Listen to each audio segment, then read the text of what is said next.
semuanya itu manis, ada pahit-pahitnya gitu.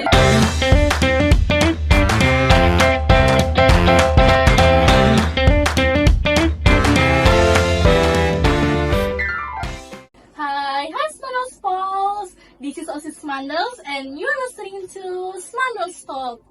Oke, teman-teman Smandels di rumah, kita tuh bakal di podcast kali ini ya, kita bakal membahas mengenai sesuatu hal yang penting, apalagi penting banget untuk remaja di masa sekarang, teman-teman di sekolah, teman-teman dimanapun berada. Dan kita akan bertanya kepada ahlinya nih, asik, ahlinya.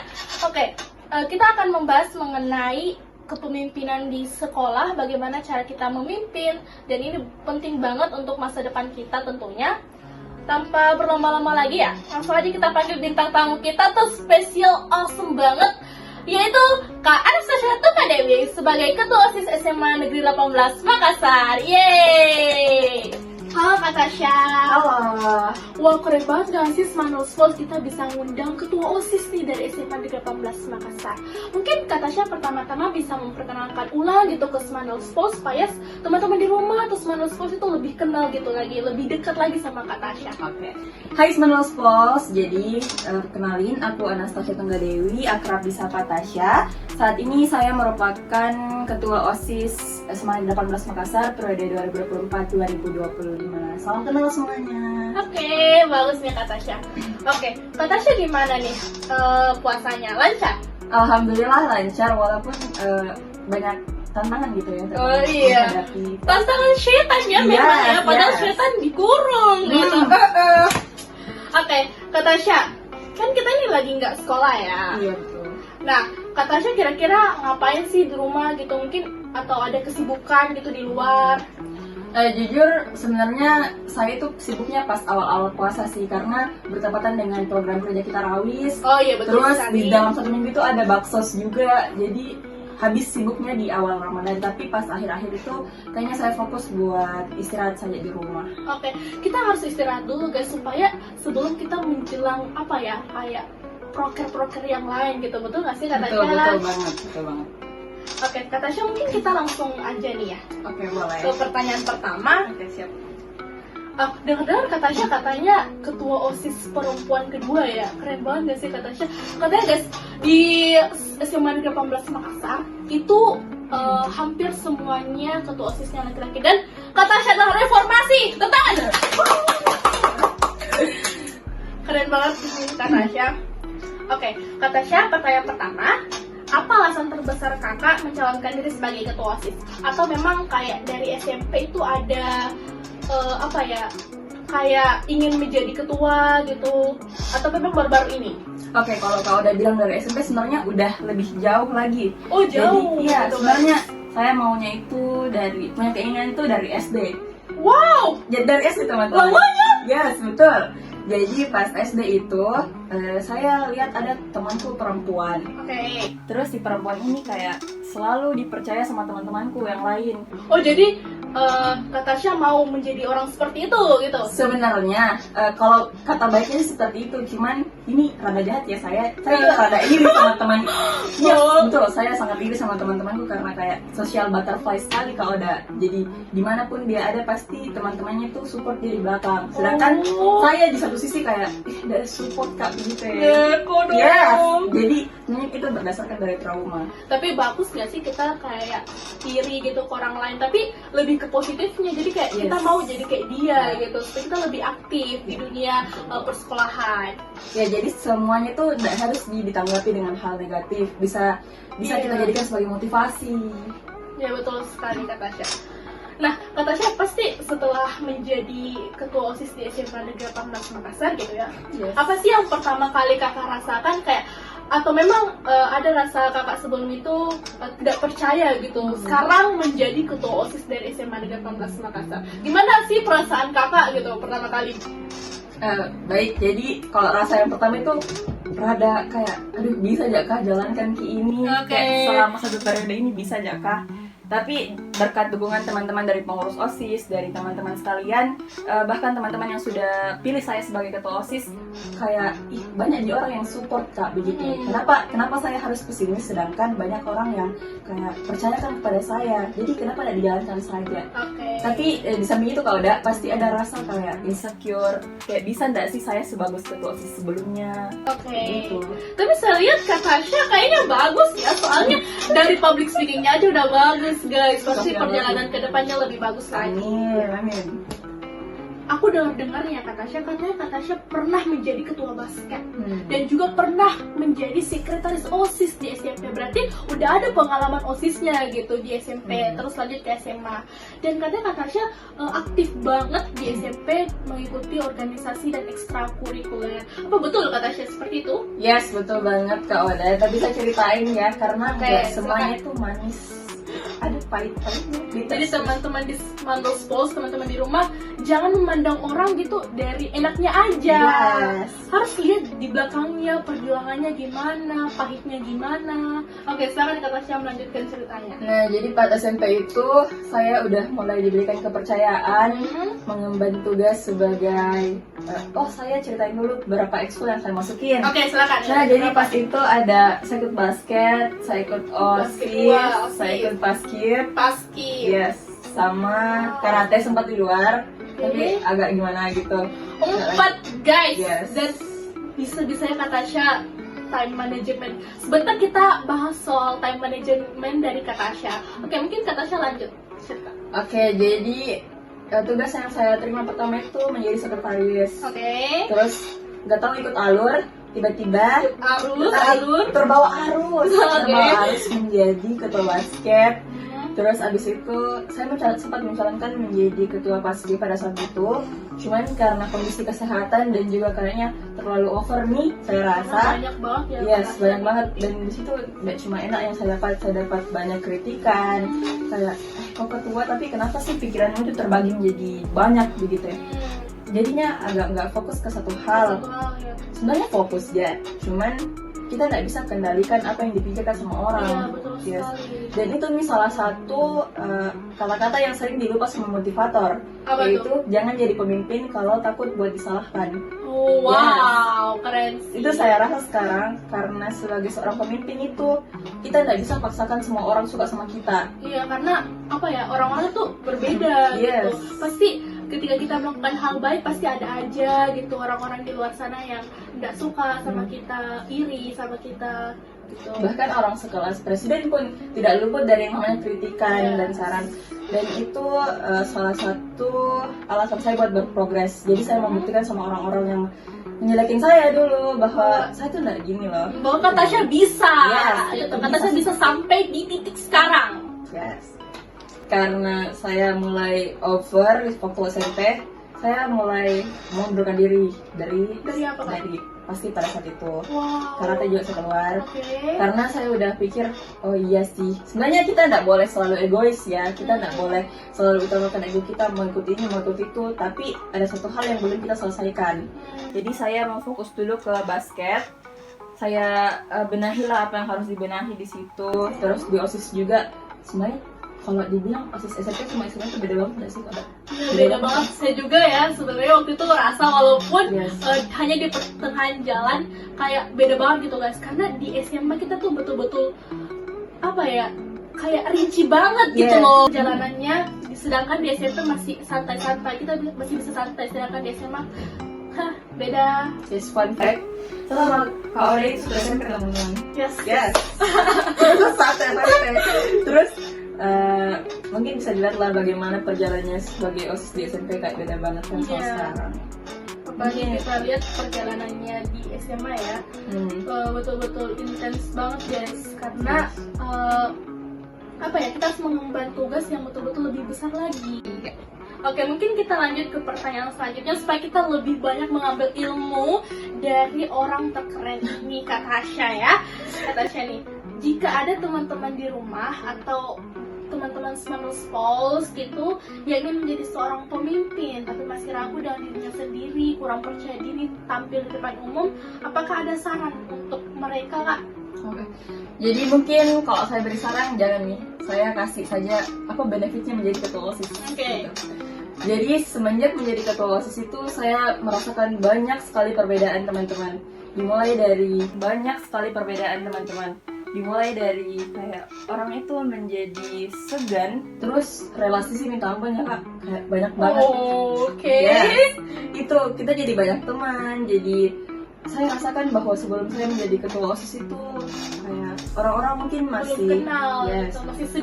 masih sedikit relasinya. tapi semenjak menjadi ketua OSIS kayak ada lah orang-orang yang bilang saya tuh kayak ibunya mereka kayak gitu. Wow, Jadi ibu. ya, so sweet sekali sebenarnya. Dan itu saya rasakan makin banyak juga rasa sayang yang saya dapatkan semenjak jadi ketua OSIS. Jadi bagi teman-teman yang kurang rasa kasih sayang, Sayang harus menjadi seorang pemimpin gitu, supaya Yes. disayang oleh anggota-anggotanya dan orang-orang di luar sana. tapi teman-teman juga kalau mau jadi pemimpin harus ingat baik-baik dan harus catat. yes, harus ingat baik-baik itu kalau misalnya pemimpin tuh udah nggak bisa main-main lagi. Yes. Oke, kita harus serius karena kita udah mengemban tugas yang paling atas gitu, di antara yang paling atas gitu. Ketua. Iya, dibalik menerima rasa sayang, ada juga kalanya kita tuh kurang rasa sayang. Atau adalah istilahnya bahwa kalau misalnya anggota bersandar sama pemimpin, pemimpinnya bersandar sama siapa. Yes, itu sih yang paling relate karena terkadang ada beberapa hal atau beberapa kondisi di mana ketua itu nggak harus sharing sama anggotanya. Itu sih sebenarnya tantangan menjadi pemimpin, kita harus siap untuk disalahkan. Ya itu kalau udah jadi bagi teman-teman yang mau jadi pemimpin, ayo boleh coba aja jadi pemimpin dulu, mulai dari hal kecil kayak menjadi ketua kelas. Apalagi mungkin ada teman-teman yang nonton di sini dan belum masuk SMA, ya mungkin saja dulu awalnya kalau udah itu jadi ketua kelas dulu. Iya, kita harus mulai dari hal-hal kecil. Yes. Kayak mungkin di kelas itu kan lingkupnya lebih kecil ya, Kak Tasya. Kita bisa, tapi kan di kelas itu pasti ada yang namanya tugas presentasi. Yes. Di situ kita bisa mulai teman-teman untuk belajar percaya diri, tampil di depan umum. Karena sebagai ketua kita harus bisa tampil di depan umum dan percaya diri. Oke, benar. Mulai dari hal-hal kecil gitu guys. Yes. Jadi biasanya kalau kalian kayak lagi bingung siapa ketua kelompoknya, langsung bisa aja Angkat tangan saya. Tapi biasanya sih kalau orang yang sudah terbangun personal brandingnya Langsung dipilih yes, gitu. tanpa AIUE langsung kayak oke, Kak Tasya ya, jadi ketua. Jadi sih rada-rada terbebani ya. Jadi setiap di kelas saya itu kayak tanpa diskusi dulu langsung kayak ditunjuk Kak Tasya sebagai ketua gitu. Oke, katanya Kak Tasya ya di luar gitu Kak Tasya aktif mengikuti organisasi luar. Dan Kak Tasya apakah ada pengalaman gitu sebagai ibu, katanya seperti Kak Tasya bilang tadi, ibu di suatu forum atau organisasi seperti itu. Mungkin Kak Tasya bisa ceritain mengenai hal tersebut. Oke, baik. Jadi ini kayaknya momen yang paling best banget sih temennya. Oh, best, oke. Kalian pasti rasain gitu. Iya, soalnya kayak aku juga join di organisasi luar tersebut guys, walaupun nggak lanjut. Kita sebutnya namanya Forsisma. Jadi di forum itu saya banyak banget belajar Kauda. Dimulai dari saya bertemu dengan beberapa ketua OSIS di sana. Itu kalau nggak salah ada 10 ketua OSIS lah. Wah, keren guys. Dan di situ mayoritasnya laki-laki. Ya. Berarti sedikit gitu. Sedikit Mungkin perempuannya cuma 3, cuma 2. Cuman waktu itu saya sempat bertukar pikiran sama mereka. Karena waktu itu saya kayaknya baru dilantik. Jadi masih kurang lah, masih butuh yang namanya nasihat dari yang sudah sejalan. Pembelajaran gitu dari mereka. Jadi teman-teman, pelantikannya di setiap OSIS itu beda-beda. Jadi ada yang udah lama pelantikan, ada yang baru. Jadi di situ ada beberapa teman-teman yang udah berpengalaman. Di situ saya berkesempatan untuk bertanya kepada mereka, kayak mau Kak tanya, kalau misalnya kalian sebagai laki-laki, ketua laki-laki atau pemimpin laki-laki, apakah ada rasa-rasa underestimate atau rada gimana gitu kalau misalnya ada seorang pemimpin yang perempuan? Terus iya sih, soalnya kalau dilihat ya, apalagi di masyarakat luar, pasti tatapannya itu seorang pemimpin itu harus cowok. Betul. Tapi kita harus membuktikan guys bahwa perempuan atau cewek itu bisa juga menjadi seorang pemimpin. Ya betul. Jadi selanjutnya Goda, jadi pada saat itu adalah kita saling berhadapan dan lagi cerita-cerita. Yes. Saya tuh nyeletuk di situ kayak gimana sih menurut kalian atau di sekolahnya kalian lah, in case sekolah pemimpinnya itu perempuan. Terus saya terharunya Apa pendapat mereka? Yes, jawabannya itu sangat-sangat bikin saya kayak waduh gila sih. Jadi mereka ada yang bilang sebenarnya udah open minded ya, yes, berarti mereka tuh langsung kayak gini-gini kayak gini-gini. Nah, menurut saya sih katanya pemimpin itu ndak ada jadi bilang gendernya harus ini, gendernya harus itu. Tapi Iya, betul sih. ada yang dibilang namanya karakteristik kepemimpinan, dan orangnya itu bukan harus cewek harus cowok, tapi mereka harus punya karakteristik itu. Dan mereka juga cerita semisal banyak kok alumni-alumninya yang menjadi ketua OSIS dan mereka bisa jalankan organisasinya dengan baik dan harus di cowok.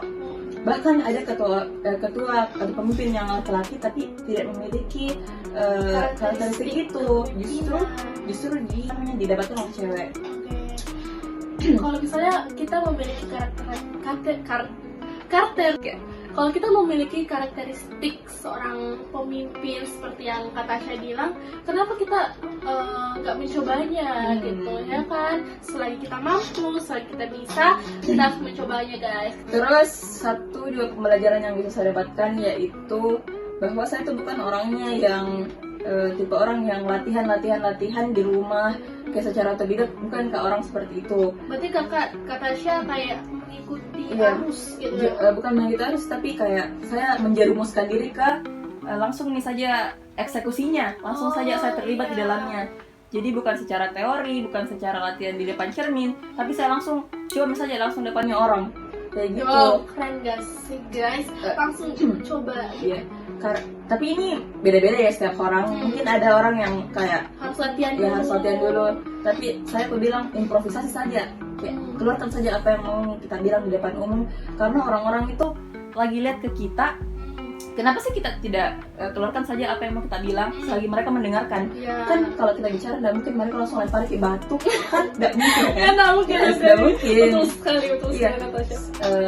Jadi sudah tidak ada yang kita harus khawatirkan untuk public speaking.